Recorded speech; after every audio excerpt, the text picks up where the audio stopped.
질문에 대한 대답을 하기 전에 먼저 제 얘기를 잠깐 죄송하지만 하겠습니다. 주님 만나면, 그리고 주님께서 원하시는 길을 걸어가게 된다면 모든 길들이 저는 열릴 줄 알았습니다.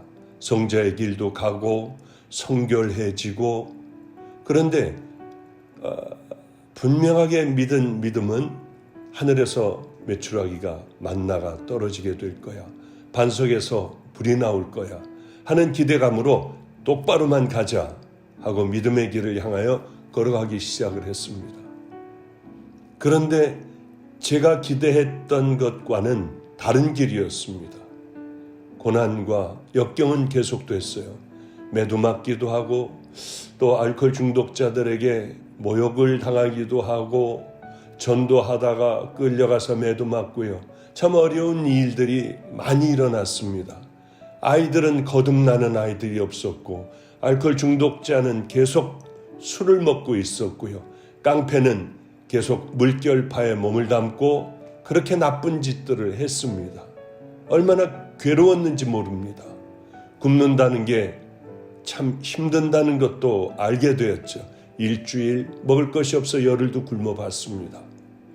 그런데요, 이런 고난보다 더 힘든 문제가 하나가 있었습니다. 그건 다른 것이 아닌 나 자신과의 싸움이었죠.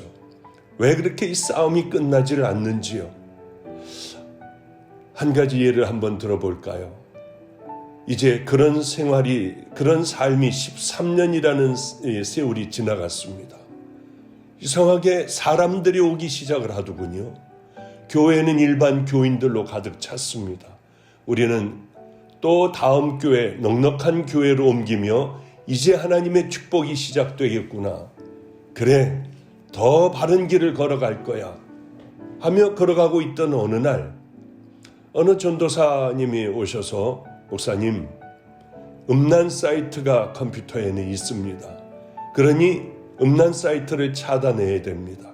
제가 그 음란 사이트를 차단하느라고 들어가려니까 음란 사이트가 뭔지를 알아야죠. 하여튼 어렵사리 영화를 하는 곳을 들어가게 되었죠. 19세 이상 금지 영화가 있었습니다. 이걸 보고 음란 사이트라고 하는구나. 그리고 그것을 몇 개를 보는 중간에 한 5개를 정도쯤을 보고 있는데 하나에 한 2분 정도 이렇게 보고 있었죠. 제 마음에 음란이 들어왔어요. 그래서 이어폰을 끼고 조용하게 봤던 적이 있습니다.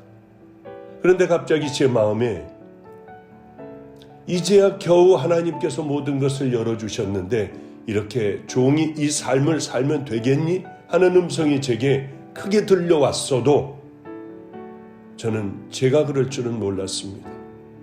벌써 주님을 따른 지가 그 오랜 세월이 흘렀는데 이제 그런 것들은 다 잊어버리고 살았는데 어쩌면 제 마음은 성령님의 말씀을 제 본능은 이겨버리는지 모르겠더라고요.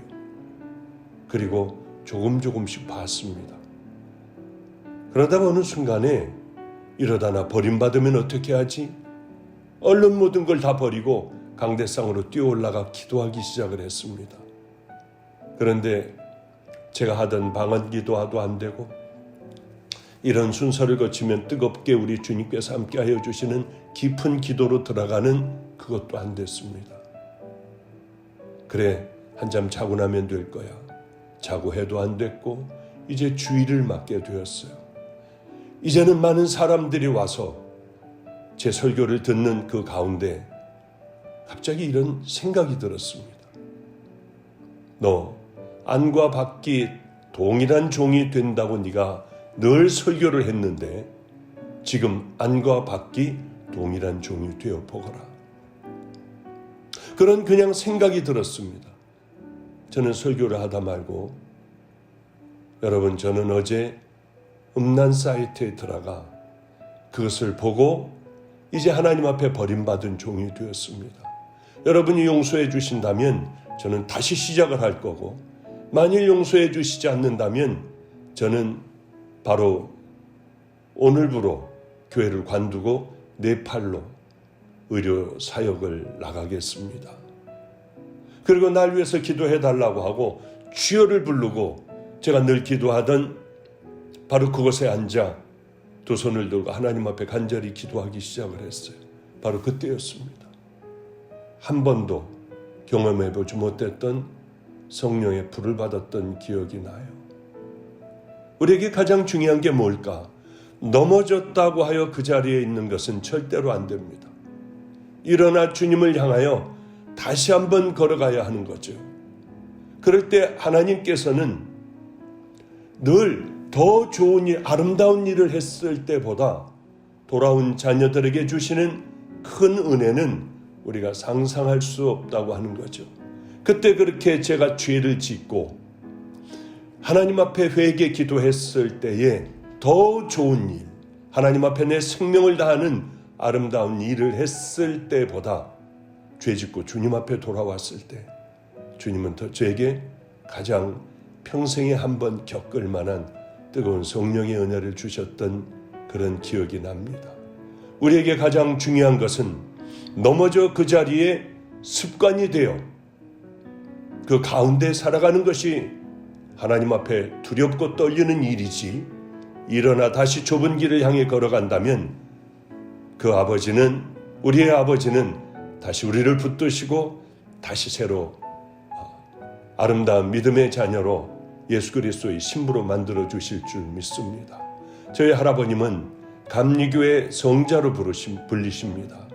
그런데 이분이 90세가 넘으셨을 때에 박전도사하고 저를 부르시며 속마음을 이야기해 주셨어요. 어떤 말씀이셨냐 하면은, 나는 지금 93세가 되었는데도 이 마음에 욕심이 있어요. 이 마음에 미움이 있어요. 왜 이렇게 내 마음은 하나님 앞에 온전하지 못한지 모르겠어. 저는 정말 충격이었습니다.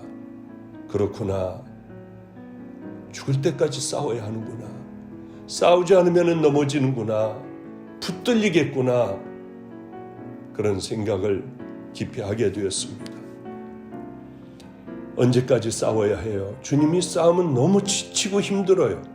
어느 날 늘 하는 기도와 같이 제가 그 기도를 하고 있을 때 성령님은 제 마음에 크게 말씀해 주셨습니다.